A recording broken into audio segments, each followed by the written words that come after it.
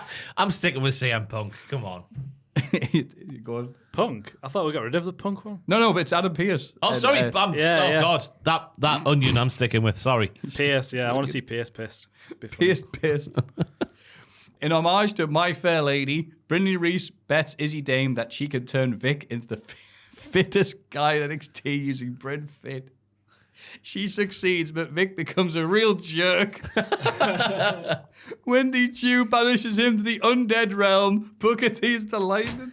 I thought the story's going to go to Vic just batters Booker now that he's got muscles because it's been built to that for the last 5 years or whatever it's been. Booker T banishes Wendy Chu. Any Italian off the Uber Eats app, they kill Vic. That one's very good, but I'm sticking with the GMs. Oh, you don't think of that? Oh. Yeah, I'm going with that one. Yeah, that's I want to see fantastic. Booker delighted. Shocker. Vic levels up, then dies. That's it. Hope you guys enjoy answering this as much as I enjoyed writing it. Making you guys laugh last time was incredibly rewarding to me, seeing as the podcast is going to be countless laughs. Cheers, lads. Patty from Sydney. Patty, take a boo. Take a boo. Oh, God. Oh, I'm knackered. Yeah, patreon.com/Cultaholic. Yeah. Oh, and obviously for Reese's Pieces, it's Mailbag Alcoholic. I'm .com. sorry, I was so out of energy there. I said the wrong thing. Oof. It's Cultaholics.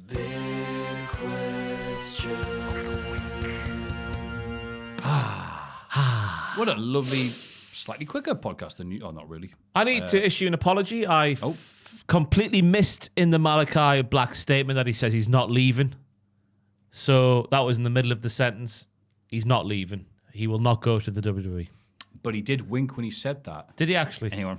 Well, therefore I'm fine. However, wrestlers sometimes lie. He's not lying.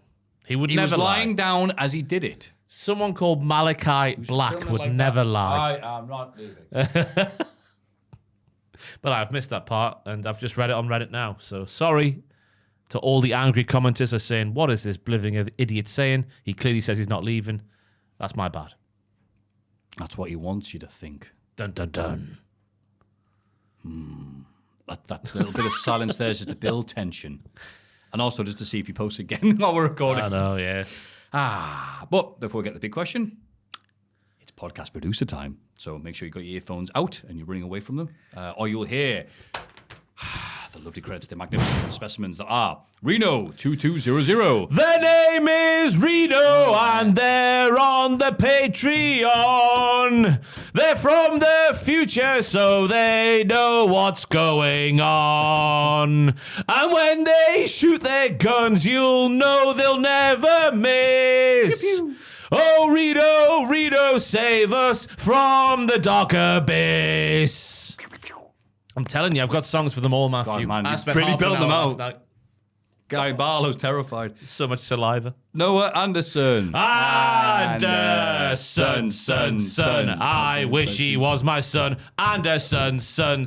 Patreon magician. To the left, to the right. Do the Noah beat tonight. When he's given, we're in heaven. And he's better than on Anderson.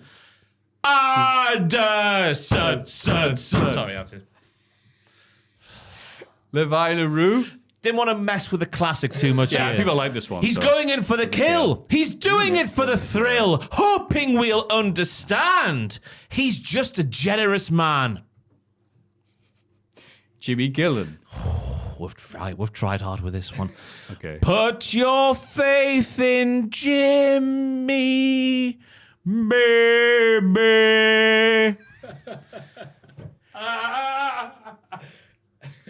He's Gillen. Jimmy Gillen. He's active on the Patreon, darling. Jimmy Gillen. You know how it goes. I don't. It's a big song, that begging you. Oh, Put your that baby. Oh, that killed me.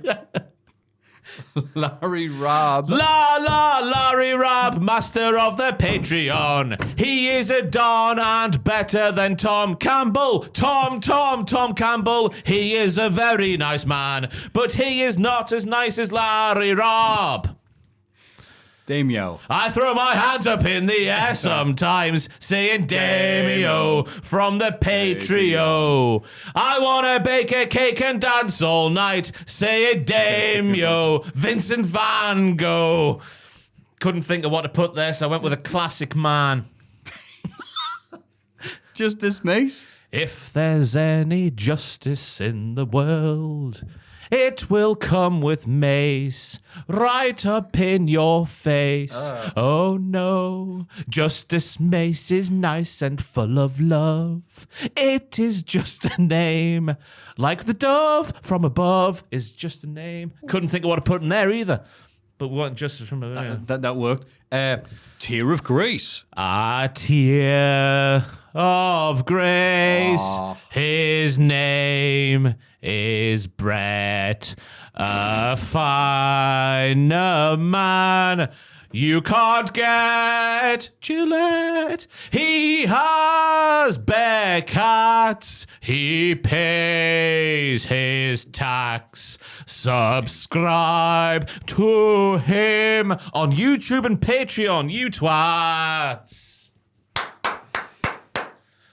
And welcome. The And new welcome. people. Welcome in. Kendrick Alltop. All top for the mother's pride, all top for the times we cried, all top. Gotta stay alive. He will provide, all top for the city streets, all top for the hip hop beats, all top. Oh, I do believe all top is all we need. And finally, Lord Bushi. Now, this is Push the Button by the Sugar Babes. And I've tried really hard, but I'm not sure. This is the weakest one. This Go is the on. weakest one.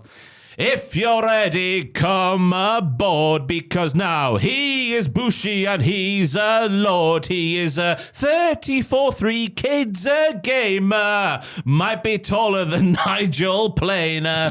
Went on his Twitter, has 34-3 kids gamer in his bio. Gave me all the material I need. Jack will be back next week, so we'll just make them up again. But I thought Bloody I'd put hell. half an hour of prep into that last night. I bet. It showed. I'm there like usually would. I mean, I'm there like you. That's my magnum opus. Yeah. Welcome to the You're right. Patreon. Bloody hell. I mean, I was trying to join in. I was like, oh, I don't know any of these. You know what? You did not need any accompaniment. Did it all by yourself. Fantastic, mate. Beautiful voice, aye. Beautiful Yeah. voice, yeah. Baby. Baby, baby. Baby, I know. God, yeah, Lord Bush, I got sorted out because he was tweeting me going, why's my name not on there? And he goes, got the wrong T. And he went, bollocks. I think last email I said it, some of the lines are, oh, I can't do that. And then he showed up. It's like, oh, he couldn't be. You brought that in. Yeah. He Don't probably- care about, none of these people like wrestling. They just want to hear their name sung by an angel. I reckon he had to sell a child. He had 4 kids, now it's down to 3. So he can afford the Patreon. Yeah, well, no, we all appreciate it. Thank you very much, everybody, for getting involved. And yeah, I can print them off and make proper songs if people want them. Just full 3-minute numbers. Hell yeah. Hell yeah. Matthew's not interested. I said hell. I don't say hell yeah to things I'm not interested in. How dare you? I'm not one of those fake hell yeahs. The big question this week is not, can Maffew and Ross carry on with the big question? Have they got any more air in their lungs? Of course we do. The big question this week is, what is your favourite Cody Rhodes moment after winning the prestigious Saudi title? It's definitely winning the Crown Jewel Championship. It's up there with the best, isn't it? That ring when he was like, yeah. Something his dad was never able to do because it didn't exist. Well done, Michael Cole. So yeah, thinking about all the great things Cody Rhodes has done in his career, not just in WWE, but there's been so many great things. I mean, off the top of my head, when I think of great Cody moments, I think of the feud with Dustin, Yep. AEW. Oh, yeah. Just him going and tearing up and the voice crack, my brother. It's like, oh, that gets me. Yeah. The song as well they used for the promo package is by Ian. It's by Ian. I can't remember his surname. Ian Abel Band, maybe? Something like that. Yeah. Back on the streets. One more time. It's about shoes. Cody Rhodes is the new Patreon producer. Well, the song they used for that promo was fantastic. Yeah. I'm going to sneeze. Elephant. TLC, big show. Fantastic moment, obviously.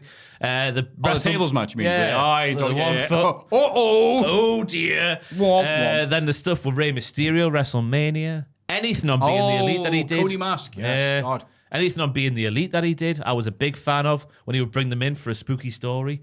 Have you heard the one about the independent contractor?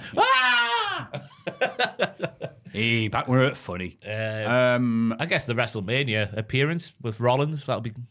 Oh. Just seeing him... Go on, sorry. Seeing him as AEW Cody in the Vince McMahon WWE was huge. Yeah. Huge. And I thought very naively, I remember thinking, is he going to get over as much? Did the crowd care as much? And it's like instantly over, very, very over. I'm like, oh, God, what was I thinking? Yeah. Like, the idea is like, who's this indie superstar? It's like, no, it's Cody Rhodes, mate. Everyone knows him. The Hell in a Cell match. Yeah, or the Peck. God. The Peck of Death. The Peck of Death. Yeah. Peck of Death. Because I'm going to show up in Hell in a Cell with that. And like, oh, my God. Like, I've never been more gripped to the screen watching the rest of the match. Every second going, oh, God, oh, God, oh, I hope God. it's not one of those Cody lies that's a grown phenomenon where he's taken a story and slightly embellished it. It's a Cody lies. How dare you? Cody would never do that. But I saw him the other week said he never didn't show anybody, and then Michael Hayes was like, "Could I have a look?" Oh, he sings as well. Like, hey, your teacher. And then Cody starts to do that. He's like, "No, save it for the ring." And then he just apparently when he whacked Save it it for out, the ring. yeah, when he whacked it out was the first time the majority of people saw it. I hope that's true. I don't know if it is though. Cody lies is a grown phenomenon. Yep. He taught Daniel Bryan how to lie. The press conference with Jey Uso. Yes. Oh. Just those noises. What were they on, do you reckon? Just drink or a little bit of the... Good times. What's that? Vodka, like Cole shills. Wheatley. He goes, Wheatley vodka. Don't worry, though. It's not an artistic one. No one will think you're weird or liberal. It's vodka. I'm like, what are you guys talking about? What's the perception of vodka in An America? artistic one. Yeah, they make it sound like it's vodka you could drink with your family. It's like, it's really weird how they word it. I don't know what you're talking about. Don't worry, this isn't liberal vodka. It's really weird. The big specific word and they use it. It's like what? It's vodka. What are you talking about? Oh, here comes Lord Snooty himself, Cody Rhodes, with his so push vodka. What else is there? There's plenty of stuff in AEW as well. Oh, Stuff with Brody Lee. Oh, yeah, God, I had the... Well, when Brady's beat him? When he Near sweat. lost handsomely to Brody Lee, then the dog collar. Yeah. And he came back with black hair. Yeah. That was fun. Then the match with Shaq when Shaq vanished. That was great. Not the last run, please. We've not seen Shaq since. He killed Shaq. That rambling promo he did, one of the last things he did in His AEW. pipe bomb, Matthew. That's his pipe bomb. pipe We'll be bomb. talking about that in 20 years' No. time for all the right reasons. Yeah, what the hell was that? 20 People years. have told me to save this one, but now's the time. It was quite prophetic, to be fair. I've used that word again today. You have. Because the way things transpired, it was quite like, ooh. I guess there's some hints there, but it was such a rambly way. You're like, all right, let me take this apart. Like it's on the lyrics on genius.com. It's just like when the Ultimate Warrior predicted his own death on I'm Raw going to steal time. that man's Yeah. title belt. Just the Ultimate Warrior from before. It's a callback. There you go. That's how she sounds. She put a lot into it. When he got on stage and told the F on me story, Ted killed Ted DiBiase's career before he killed it himself. Thieving bastard. Ted DiBiase Jr., sorry. Exposing Jack for being an arsehole. Which he didn't. He just DM'd me and I said it on a podcast, which I think now is quite a shocking thing to do. But I thought Cody had put it out there himself. I think Jack had heard it elsewhere. I suppose maybe you tweeted it, but I got on the podcast. I really, what a dickhead move that was by me. But yeah, Cody just randomly messaged me going, "Oh, like, you working with Jack?" I went, "Yeah." "Oh, sorry, working with Cultaholic?" "Yeah, big fan of Jack." I went, "Oh, really? That's nice." He went, "Yeah, one time he took a chair and Kurt Angle to stand up." I'm like, bless him. I probably eats away. Jack probably was in bed many times at night before sleep and goes, "Remember when you took Kurt Angle's chair?" Then you went, that angle. Stretched even further on it. The other person, when he had that night out after a WCPW show and he went to Rise in a three-piece suit and then had to leave because it wasn't quite the right vibe for a three-piece suit. Jesus. So I went to, was it Lady? No, it wasn't Lady Grace. It was somewhere, number 28 when you go down the alleyway and up the stairs. Oh, yeah. It was me and him in there, and he was like, he used to call us King, right? So I was like, he's like, "Can you get me a local beer, King?" And I was like, "All right then, got my Budweiser." Over a Nuki Brew, just a Budweiser. They didn't have it. They didn't have many. Didn't he? They didn't have many lagers in there. No, All right, well. Shocking. Oh, whatever. Did you try and BS it and goes, "I don't know if you've heard of this one before." I was just like, I didn't want to get you. There you go. See you later. And then I out whiskeyed him. I remember you saying that story and be like, I'm thinking, can I do that? Not like I'm probably sure at this point, you know. Yeah, we should have a competition. Rest of the WrestleMania podcast, we should end it. No, Yeah. we should start it with Every new segment. All right, gargling time. a wrestler's whiskey shot made Yeah. famous by Mr. Perfect, I think, and The Undertaker. Right, and then drink the wheaty vodka. Don't worry, if you drink it, it doesn't mean you're gay vodka. As Michael Cole says every week on Raw. Don't get that. Every week on my... I don't... What? Let us know what your favourite Cody moments are, whether personal or professional, in the comments down below. Yeah, please let us know what theatre you attend whilst drinking wheaty vodka as well. And I'm sorry to Malachi Black for missing that part of his statement again. I'm very sorry. But we also will bring this up and brag about it if Malachi Black is linked to WWE. You were very nearly the big question this week, Malachi Black. So yeah. That was a lovely... Oh, sorry, Joel. How rude of us. Do you have a favourite Cody moment? It's got to be him winning the title at Mania, I think. You did That didn't little you? event. Yeah, the greatest and biggest massive one WrestleMania that ever. Right, you yeah, missed out, okay. yeah. Thank you for that rare obscure pick. I was one of them that was quite happy that he didn't win it at the year before at Mania. I bet you weren't at the time. I was, because I remember Captain being... hindsight over you. Yeah, Yeah, exactly. me Come and on, Dan- go on, like some more, Joel. Me and Dad Stick up talked the about fans. it, and we were both happy, because I wasn't all in on Cody at that moment. I was still enjoying Reigns. I found him more entertaining. Okay. So then, but then I had another year to get on board with Cody, and Roman got boring. So then I was all in it. Mania 40. Fair enough. He's shooting from the hip, this man. He didn't get boring. He just didn't show up, did he? But Yeah, how can you get bored of him? He's not there. yeah. But then Mania 40 was like the best main event ever. That's what they say. So can't beat that. You can't beat that. What John Cena used to say, like a swollen penis, you just can't beat me. It sounds like something he would It's say. a weird 2003 Cena lyric. So thank you, Joel, for that. Thank you. Ross, what a lovely podcast it's been. It's been a nice 4 hours. Yeah, Yeah. it's a nice change of pace. 4 hours. Fair hour. Yeah, don't worry, everyone. Jack will be back next week. Hooray! As will the puppet, and as will Maffew, and as will me. What have you got for us until next week, though, mate? I am going to attempt to break a world record on the YouTube channel on Sunday at 2 p.m. GMT. Will I do it? Will I not? You'll probably find out in the thumbnail, but I'll keep teasing it anyway. That's it. Tell them how the sausage is made, Ross. And it's going to be what? Guessing. It's going to be guessing the most amount of WWE wrestlers' themes in 1 minute. The world record was held by a wonderful guy, brilliant man, Maffew of Wakefield in the UK, who at some point last year broke the record. I'm not going to say how many it is, but it was an impressive feat. And I might have done it. I might not have done it. You would have thought if I did do it, I'd be sat here now with my certificate, but I'm not. But what does that mean? Find out on the video or the thumbnail. But it's great, though. We get Gary and Barry Guinness from Guinness World Records to come in just to adjudicate the entire thing. Nice, So they're great guys, them. You might recognise them. I don't know. But yeah, that's on the channel this weekend. Lovely. Because I've seen you do these bloody quizzes and I can't believe this. Yeah, I'm really sad. And then you know how bad it is when anybody who's against you, the guy, usually Owen's like, here's a hint. Andrew Their cheated. name rhymes with Billy Gunn. I'm not getting over Andrew cheating that yeah. time. Yeah, they cheat and you still win. No, Andrew, he beat me like 87-3 or something. No, but thanks to shenanigans. Disgusting. We don't count that one. That one's non-canon. That happened in Saudi Arabia. Didn't matter. And I've challenged Andrew for a fight back, and he's gone, I'm too busy now before Christmas. Oh, and I've gone off. He's pulled that old chestnut on me. Yeah. He probably is too busy, but I would like to think he's just scared.